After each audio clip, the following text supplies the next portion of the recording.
Hello welcome. આવી ગયા છો ભાઈ લેક્ચરમાં પાછા. લેક્ચરમાં આવો એટલે મને મજા પડી જાય.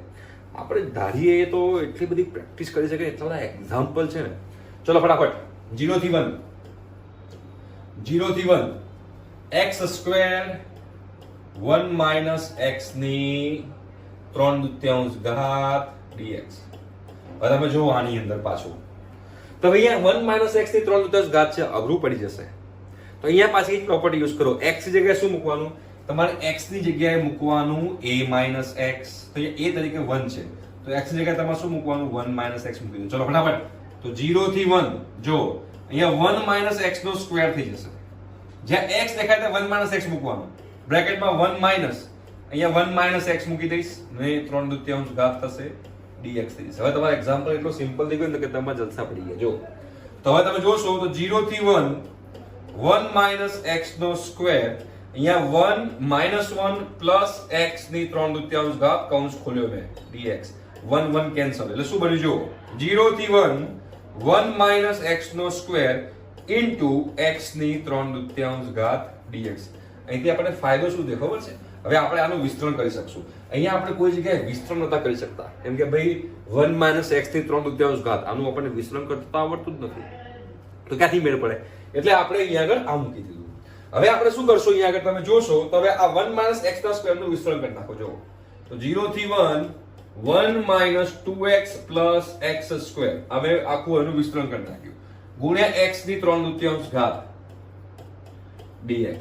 હવે આ x ની 3/2 ઘાત ની અંદર ગુણી દો, તમારું કામ થઈ ગયું. જો 0 થી 1 1 ગુણ્યા x ની 3/2 ઘાત, તો x ની 3/2 ઘાત માઇનસ 2x ગુણ્યા x ની 3/2 ઘાત, તો x ની 5/2 ઘાત થાય. બે ઘાતોનો સરવાળો થાય. અહીંયા ઘાત 1 છે, અહીંયા ઘાત 3/2 છે, તો 1 વત્તા 3/2 થાય. 1 વત્તા 3/2 એટલે કે 5/2 થાય. હવે અહીંયા x ની ઘાત 2 છે, તો અહીંયા આગળ વત્તા x ની 7/2 ઘાત થશે અને dx થઈ જશે. જો ભાઈ ઘાતોનો સરવાળો કરે ગુણાકાર થાય એટલે બરાબર. હવે સંકલન તમને આવડે છે. જો x ની 3/2 પ્લસ 1 છેદમાં 3/2 પ્લસ 1, હવે તો સિમ્પલ થઈ ગયું. માઇનસ 2 x ની 5/2 પ્લસ 1 છેદમાં 5/2 પ્લસ 1 વત્તા x ની 7/2 પ્લસ 1 છેદમાં 7/2 પ્લસ 1. લિમિટ મૂકી દો 0 થી 1. ચલો તમે જોશો તો અહીંયા x ની કેટલી ઘાત થશે? 5/2. તો x ની 5/2 છેદમાં 5/2 માઇનસ 2 x ની 7/2 છેદમાં 7/2 વત્તા x ની 9/2 છેદમાં 9/2. 0 થી 1. હવે એકવાર 1 મૂકી દો તો જો 1 ના છેદમાં 5/2 માઇનસ 2 ના છેદમાં 7/2 વત્તા 1 ના છેદમાં 9/2 માઇનસ. હવે એકવાર 0 મૂકો તો 0 મૂકો તો બધું 0 જ થવાનું છે, તો 0 આપી દો સાદુરૂપ. તો 2 ના છેદમાં 5 થશે કે 2 ઉપર જશે, માઇનસ 4 ના છેદમાં 7 થશે વત્તા 2 ના છેદમાં 9 થશે. રાઈટ? અને આનું પછી તમારે સાદુરૂપ આપવાનું છે લસા લઈને. બરોબર? સાદુરૂપ આપશો એટલે તમારો બેડો પાર થઈ જશે. તમારો આખો એક્ઝામ્પલ પતી ગયો. જસ્ટ ખાલી તમને ખબર હોવી જોઈએ કે પ્રોપર્ટી કઈ યુઝ કરવાની હતી. પ્રોપર્ટી તમારે આ યુઝ કરવાની હતી. તમે આ પ્રોપર્ટી યુઝ કરી તમારો બેડો પાર થઈ ગયો. સિમ્પલ છે, એઝ સિમ્પલ એઝ ધેટ. આનાથી ઈઝી કશું હોય જ ના શકે. તો મારા ખ્યાલથી કે તમને આ વસ્તુ આવડી ગઈ હશે, મારું માનવું એવું છે. તો હવે નેક્સ્ટ એક્ઝામ્પલ જોવો તો વધારે ક્લિયર થશે. જો 0 થી π/2 અગેન 0 થી π/2. જો 0 થી π/2 આવ્યું ને ટ્રિગોનોમેટ્રી આવ્યું. 0 થી π/2 અને ટ્રિગોનોમેટ્રી આવ્યું મતલબ કે a - x વાળી પ્રોપર્ટી વાપરવાની. આંખ બંધ કરીને i ધાર દો, i ધારીને a - x વાળી પ્રોપર્ટી યુઝ કરી નાખો. 0 થી π/2 તમે જોશો તો અહીંયા sin x છેદમાં sin x plus cos x, sin x plus cos x dx. બરોબર? તો આને i એઝ્યુમ કરી નાખો. જ્યારે પણ ટ્રિગોનોમેટ્રી વાળી પ્રોપર્ટી આવે એટલે માની લેવાનું કે તમારે i એઝ્યુમ કરી દેવાનું. a - x વાળી પ્રોપર્ટી લગાવો તો i બરાબર, જો જાદુ જો ચાલો 0 થી π/2 sin x, અહીંયા આગળ π/2 - x મૂકવાનું. ઓકે, નીચે પણ sin π/2 - x મૂકવાનું વત્તા cos π/2 - x મૂકવાનું, dx કરવાનું. જોજો જાદુ. a બરાબર 0 થી π/2, આ તમારું cos x થયું. છેદમાં તમે જોયું તો આ cos x થશે વત્તા sin x થશે dx થશે.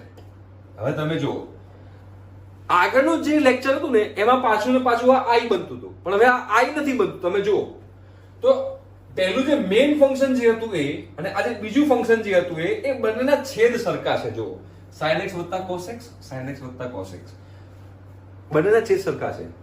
તો આ સમીકરણ 1 અને સમીકરણ 2 નો સરવાળો કરી નાખો, કેમ કે બંનેના છેદ સરખા છે, sin x વત્તા cos x. તો સમીકરણ 1 વત્તા સમીકરણ 2 નો સરવાળો કરું તો શું થાય? તો અહીંયા i છે, અહીંયા પણ i છે, એટલે મારે શું લખાય? 2i ઇન્ટિગ્રેશન 0 થી pi by 2. જો આ બંનેના છેદ સરખા છે જો, એટલે ઉપર જે અંશ છે એ અંશનો સીધો સરવાળો થશે. તો સીધો સરવાળો sin x વત્તા cos x અને છેદમાં પણ sin x વત્તા cos x dx થઈ ગયું. તો આ તો આખું ઉડી ગયું. તો શું થયું બોલો? 2i બરાબર 0 થી pi by 2 1 dx. હવે 1 નું ઇન્ટિગ્રેશન x છે, તો 2i બરાબર x 0 થી pi by 2. તો 2i બરાબર એકવાર x ની જગ્યાએ pi by 2 મૂકો તો pi by 2 અને એકવાર 0 મૂકો તો 0 થવાનું છે, તો pi by 2. તો i બરાબર pi by 4. દાખલો પતી ગયો. i શું હતું? તો i તો મેઇન ફંક્શન હતું ને, તો i બરાબર pi by 4 આવ્યું. એટલે આ ટાઈપના એક્ઝામ્પલમાં તમારે શું કરવાનું? જ્યારે નીચે અને ઉપર છેદ સરખા બનતા હોય તો ઉપર અને નીચે છેદ સરખા બનતા હોય તો બેનો સરવાળો કરી નાખો, તમારો બેડો પાર થઈ જશે. જો બધા એક્ઝામ્પલ એવા છે, તમે જુઓ બધા એક્ઝામ્પલ એવા છે. એક્ઝામ્પલ નંબર 3 જુઓ, 0 થી અગેન pi by 2. બરોબર છે? તમે જોશો તો અહીંયા sec x છે, છેદમાં sec x વત્તા cos x છે dx. તો પહેલા તો ટ્રિગોનોમેટ્રી છે અને 0 થી છે એટલે આપણે i તો એઝ્યુમ કરી નાખશું, અને i એઝ્યુમ કર્યા પછી a x વાળી પ્રોપર્ટી યુઝ કરશું. તો a x વાળી પ્રોપર્ટી યુઝ કરીએ તો i બરાબર 0 થી pi by 2, અહીંયા sec pi by 2 x થાય. અહીંયા છેદમાં જોઈશું તો again sec pi by 2 x વત્તા cosec pi by 2 x અને અહીંયા મારે dx મૂકવાનું. ચલો ફટાફટ કરીએ. તો i બરાબર 0 થી pi by 2, આ sec pi by 2 x તમારું cosec x થશે, આ તમારું cosec x થશે અને આ તમારું sec x થશે dx. હવે તમે જો મેઇન ફંક્શન અને બીજું ફંક્શન આવ્યું એ બંને કેવા છે? બંનેના છેદ સરખા છે અગેન. તો આને સમીકરણમાં નંબર 1 કહી દેવાનું, આને સમીકરણ નંબર 2 કહી દેવાનું અને 1 અને 2 નો સરવાળો કરવાનો. તો i વત્તા i તમારું 2i થાય, તો મેં અહીંયા 2i લખી નાખ્યું. ઇન્ટિગ્રેશન 0 થી pi by 2. હવે બે છેદ સરખા છે તો સીધો ઉપર અંશ જે છે અંશનો સરવાળો થઈ જાય. તો sec x વત્તા cosec x છેદમાં sec x વત્તા cosec x dx. આ બંને કટ એટલે કે 2i બરાબર 0 થી pi by 2 1 dx. એટલે કે 2i બરાબર અગેન આગળનો એક્ઝામ્પલ જ થયો 0 થી pi by 2 એટલે કે 2i બરાબર pi by 2, તો i બરાબર pi by 4. જોયું? બધામાં સેમ મેથડ. બરોબર છે? Same to same method. કોઈ તમારે આમાં ટેન્શન લેવાની જરૂર છે જ નહીં, આવડી જાય એવું છે. આ જો ચોથો એક્ઝામ્પલ બી એવો જ છે. જો ચોથો એક્ઝામ્પલ શું છે તમને ખબર પડે કે ભાઈ 0 થી pi by 2 અગેન 0 થી pi by 2. Okay, tan x હવે tan x ના ફોર્મમાં આવ્યો. આમાંથી ગમે તે ફોર્મમાં એક્ઝામમાં પૂછાઈ શકે. tan x વત્તા cot x બરોબર છે dx. અહીંયા આપણે i મૂકી દઈએ. બરોબર છે? પછી રૂલ લગાવી દઈએ તો i બરાબર સિમ્પલ આનો આન્સર બી pi by 4 જ આવશે. 0 થી pi by 2 tan pi by 2 x છેદમાં tan pi by 2 x વત્તા cot pi by 2 x dx. Right? ફટાફટ કરી નાખીએ. જો i બરાબર 0 થી pi by 2, આ તમારું cot x થશે છેદમાં cot x plus tan x થશે. તમને ખબર પડી જાય જો આ અંશ બંનેના છેદ સરખા છે તો બંનેનો સરવાળો કરી નાખો તો i પ્લસ i 2i ઇન્ટિગ્રેશનમાં 0 થી pi by 2 સિમ્પલ ડાયરેક્ટ 1 લખી નાખું 1, કેમ કે આ બંનેનો તમે સરવાળો કરશો તો 1 જ થવાનું છે. તો 1 dx. તો 2i બરાબર 1 નું ઇન્ટિગ્રેશન x લિમિટ મૂકી દો 0 થી pi by 2 એટલે કે 2i બરાબર pi by 2. તો i બરાબર તમારે pi by 4 લખી દેવાનું. તમારો બેડો પાર થઈ જાય. રાઈટ? જો એના પછીનું એક્ઝામ્પલ જો 0 થી pi by 2 છે 0 થી pi by 2 1/1 plus tan x છે dx છે. આને અગેન આપણે i એઝ્યુમ કરી લઈએ તો 0 થી pi by 2 1/1 plus tan pi by 2 minus x થાય. અહીંયા dx છે તો 0 થી pi by 2 1/1 plus cot x થાય. હવે તમે લોકો એમ કહેશો કે ભાઈ અહીંયા તો છેદ સરખા નથી, તો તમે આને 10 માં કન્વર્ટ કરી નાખો તમારા છેદ સરખા થઈ જશે. જો તો i બરાબર 0 થી pi by 2 1/1 plus 1/tan x લખાય કે ના લખાય? આ cot x ને 1/tan x લખ્યું. હવે છેદમાં લસાલો તો i બરાબર 0 થી pi by 2 1/tan x plus 1 છેદમાં tan x થાય. આ tan x છેદનું છેદ અંશમાં જાય એટલે i બરાબર 0 થી પાઈ બાય 2 અહીંયા tan x થાય, અહીંયા 1 પ્લસ tan x થાય dx થાય. જો હવે આ અને મેઇન થઈ ગયો છેદ સરખો, બેનો સરવાળો કરો એટલે i બરાબર 0 થી પાઈ બાય 2 1 dx થઈ જાય. હવે સિમ્પલ જ છે, અહીંયા 2i આવશે એટલે કે 2i બરાબર x 0 થી પાઈ બાય 2 2i બરાબર પાઈ બાય 2 i બરાબર પાઈ બાય 4. દાખલો પતી ગયો. બસ તો આવી રીતે સિમ્પલ કરવાનું છે અને તમે આવી રીતે કરશો આવડી જ જશે, રાઈટ? તો આ 5 એક્ઝામ્પલ મેં તમને કરાયા. સિમ્પલ તમારે ધ્યાન શું રાખવાનું છે કે જ્યારે પણ ટ્રિગોનોમેટ્રી આવે તો એ ટ્રિગોનોમેટ્રીની અંદર લિમિટ જોવાની અને લિમિટમાં પેલી પ્રોપર્ટી મેં તમને કીધી, આ પ્રોપર્ટી તમારો બ્રહ્માસ્ત્ર થશે f of a minus x. That's it. એટલે કે જ્યારે પણ ટ્રિગોનોમેટ્રી આવે ત્યારે i ધારીને આ પ્રોપર્ટી લગાવી દેવાની. જો માઇનસ થી a થી માઇનસ a વાળી આવે તો તમારે શું ધારવાનું, તમારે શું માનવાનું કે આમાં મારે યુગ્મ વિધેય અયુગ્મ વિધેય એટલે કે ઓડ ફંક્શન ઇવન ફંક્શન વાળી પ્રોપર્ટી છે એ લગાવી દેવાની. તમારા એક્ઝામ્પલ ઇઝીલી સોલ્વ થઈ જશે. ઠીક છે? Thank you so much. By.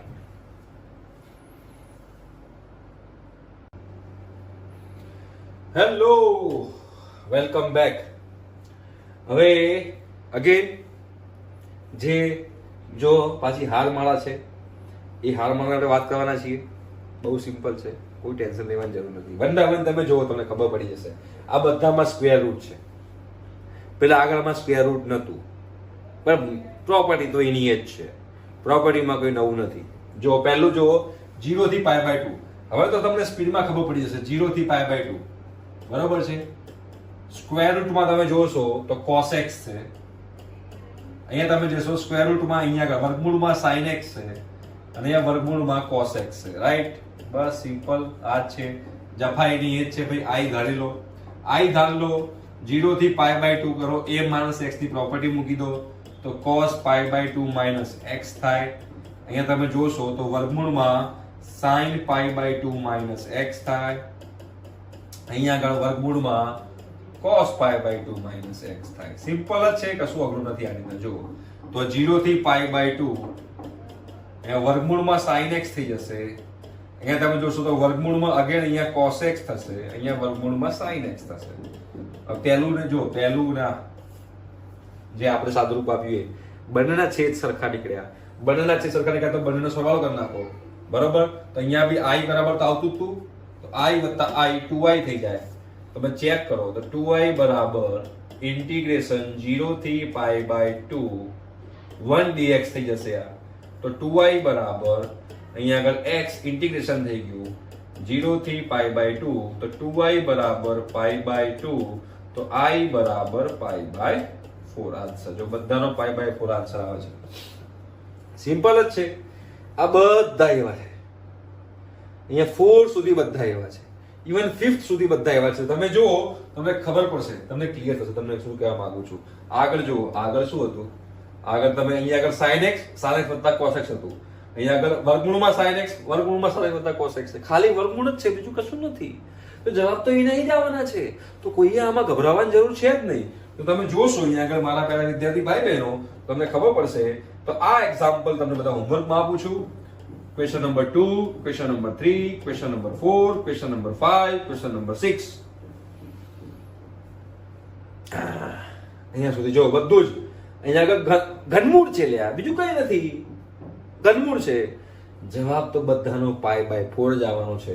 આનો જવાબ પણ પાઈ બાય 4 આવશે, આનો જવાબ પણ π/4 આવશે, આનો જવાબ પણ π/4 આવશે, આનો જવાબ પણ π/4 આવશે. આ બધા એક્ઝામ્પલ આપણે ગયા લેક્ચરમાં જોયેલા જ છે. ગયા લેક્ચરમાં જે જોયેલા છે એમાં બધામાં વર્ગમૂળ નહોતું. જો આ જો બધા એના જ એક્ઝામ્પલ છે પણ વર્ગમૂળ વાળા છે. જવાબ તો એનો જ આવશે, કોઈ તકલીફ છે જ નહીં એની અંદર. બરોબર છે. અને આ એક્ઝામ્પલ નંબર 7 છે, આપણે જોઈએ હવે. ચલો 0 to π/2 અહીંયા લઈ લઈએ ભાઈ. ઓકે, અને ખોટું લાગી ગયું તો આપણે કલર ચેન્જ કરી નાખીએ અને ખોટું ના લાગે. 0 થી π/2 તો અહીંયા 0 થી π/2 આપણે લઈએ છીએ. πx/2 πx/2 minus x² cos 2x dx. હવે આ બધે π/2 minus x મૂકી દો, જોઈ લઈએ શું થાય છે, તમને ખબર પડશે. 0 થી π/2 અહીંયા π/2 છે, x ની જગ્યાએ π/2 minus x મૂકી દઈએ, minus π/2 minus x નો સ્ક્વેર મૂકી દઈએ. રાઈટ, અહીંયા આગળ પૂરું cos 2x છે તો 2 π/2 minus x મૂકી દઈએ. જોઈ લો, સિમ્પલ બધું બધી જગ્યાએ π/2 minus x માં મૂકી દીધું. સિમ્પલ જ છે, કશું અઘરું નથી. ચલો હવે આપણે આગળ વધીએ. તો 0 થી π/2 કૌંસ ખોલો તો π/4 minus π/2x. આ કૌંસ ખોલો, આ કૌંસ ખોલો તો minus π²/4. આ π²/4 થશે, π/2 π²/4 minus 2 minus πx plus πx થશે અને plus x² થશે અને cos અહીંયા 2π minus 2x થશે. જો આ cos 2 into 2 π minus x થશે, π minus x. 2 અંદર ગુણાય તો π/2 into 2 π થઈ જાય, π minus 2x થશે. જો π²/4 π²/4 કેન્સલ. બરોબર છે. હવે આગળ જોઈએ આપણે, આ πx થશે, πx. ઓકે, તો તમે જોશો અહીંયા આગળ તમને ખબર પડશે. આ -x² આવશે, સોરી આ ભૂલ થઈ ગઈ, કૌંસ ખોલશું એટલે -x² થશે. તો બચીશું 0 થી π/2 આ -π/2x plus πx તો plus π/2x બચશે, π/2x. આ -x² બચશે. અહીંયા cos π minus x બચ્યું તો cos π minus x ને minus cos x લખાય તો માઈનસ બાર લઈ લઉં, minus cos 2x થઈ જશે. આ minus cos 2x થશે. હવે આ શું બન્યું આખું? અગેન તમારું જે જૂનું હતું એ જ બની ગયું. જો i, તો અહીંયા i બરાબર શું લખાશે? તો અહીંયા i બરાબર માઈનસ i લખાશે. તો ભાઈ 2i બરાબર 0, તો i બરાબર 0. ભાઈ આનો જવાબ 0 છે. સિમ્પલ થઈ, બરોબર છે. સિમ્પલ કોઈ પણ હોય, તમારે ટ્રિગોનોમેટ્રી ફંક્શન દેખાય એટલે ટ્રિગોનોમેટ્રી ફંક્શન દેખાય એટલે તમારે સીધું આ જ કન્સેપ્ટ યુઝ કરવાનો. આના સિવાય બીજો કોઈ કન્સેપ્ટ તમારે યુઝ કરવાની જરૂર છે જ નહીં. આ વસ્તુ લખીને રાખજો. અને છેલ્લો એક્ઝામ્પલ જે છે એ આપણે જોઈએ કે ભાઈ 0 થી π/4 છે તો આપણે અહીંયા 0 થી π/4 મૂકી દઈએ. બરોબર છે. log છે તો log 1 plus 10x છે dx છે. બરોબર. તો હવે π/4 minus x મૂકી દઈએ બધે. તો 0 થી π/4 log 1 plus 10 π/4 minus x. હવે જુઓ, હવે એ 10 alpha minus beta તમને આવડવું જોઈએ. જો 10 alpha minus beta તમારે આવવું જોઈએ. 0 થી π/4 છે, બરોબર છે. log શું આવી ગયું? 10 π/4 minus x આવી ગયું છે. બરોબર. તો હવે અહીંયા આગળ તમારે 1 plus, sorry, my mistake again. થોડા અક્ષર નાના રાખું એટલે તકલીફ ના પડે. બરોબર. જો 0 to π/4 બરોબર છે. log 1 plus 10x છે. નાઈસ. આને આપણે i એઝ્યુમ કરી લઈએ. હવે π/4 minus x મૂકી દો. 0 થી π/4 log તમે જોશો તો 1 plus 10 π/4 minus x dx. ચલો હવે 10 alpha minus beta લગાવો અહીંયા આગળ. તો i બરાબર 0 થી π/4 log 1 plus 10 π/4 minus 10x upon 1 plus 10 π/4 10x. 10 alpha minus beta નું ફોર્મ્યુલા લગાવ્યું. હવે જ્યાં 10 π/4 દેખાય ત્યાં 1 મૂકી દો. તો i બરાબર 0 થી π/4 log 1 plus 1 minus 10x upon 1 plus 10x. LCM લો તો i બરાબર 0 થી પાઈ બાય 4 એલસીએમ લેશો તો અહીંયા ગુણાશે તો 1 પ્લસ 10 એલસીએમ એટલે લસા 1 પ્લસ 10x અહીંયા ગુણાયું ચોકડી ગુણાકાર અને 1 માઇનસ હતું 10x પ્લસ 1 માઇનસ 10x છેદમાં 1 પ્લસ 10x તો 1 પ્લસ 10x થઈ ગયું બરાબર છે તો હવે તમે અહીંયા આગળ જોશો તો અહીંયા 10x કેન્સલ થઈ ગયું 10x કેન્સલ થઈ ગયું હવે અહીંયા 1 પ્લસ 10x પ્લસ 1 માઇનસ શું થશે i બરાબર 0 થી પાઈ બાય 4 log આગળ log છે log 2/1 પ્લસ 10x થાય હવે log 2/10x થયું તો એને આપણે શું કરશું જો તો i બરાબર 0 થી પાઈ બાય 4 અને log 2 minus log 1 plus 10x ના લખાય ભાગાકારને મેં બાદબાકીના સ્વરૂપમાં લખ્યું log 1 પ્લસ 10x હવે log 1 પ્લસ 10x શું છે i છે જો log 1 પ્લસ 10x તો i છે તો આ માઇનસ i થશે અને માઇનસ i આ બાજુ હોય તો પ્લસ i થાય અને એક i તો હતું એટલે 2i થઈ ગયું 2i બરાબર 0 થી પાઈ બાય 4 log 2 dx હવે log 2 તો અચળ છે તો 2i બરાબર log 2 અચળ બહાર નીકળી ગયું 1 નું ઇન્ટિગ્રેશન x 0 થી પાઈ બાય 4 સિમ્પલ થઈ ગયું તો 2i બરાબર log 2 into પાઈ બાય 4 હવે 2 જાય નીચે તો i બરાબર શું આવશે log 2 into પાઈ બાય 8 દાખલો પતી ગયો right this is the example you can calculate તમે આ રીતે એક્ઝામ્પલ ગણી શકો છો તો આઈ થિંક સો કે હવે જેટલી પણ પ્રોપર્ટી હતી એ બધી પ્રોપર્ટીના આધારે આપણે ઘણા બધા એક્ઝામ્પલ જોઈ કાઢ્યા છે અને આ એક્ઝામ્પલ્સના કારણે તમે લોકોને હવે ઈઝીલી તમે લોકો એક્ઝામ્પલ સોલ્વ કરી શકશો ઠીક છે તો અહીંયા આગળ સંકલન પૂરું થાય છે નેક્સ્ટ લેક્ચરથી આપણે સંકલનના ઉપયોગ ચાલુ કરશું ઠીક છે thank you so much by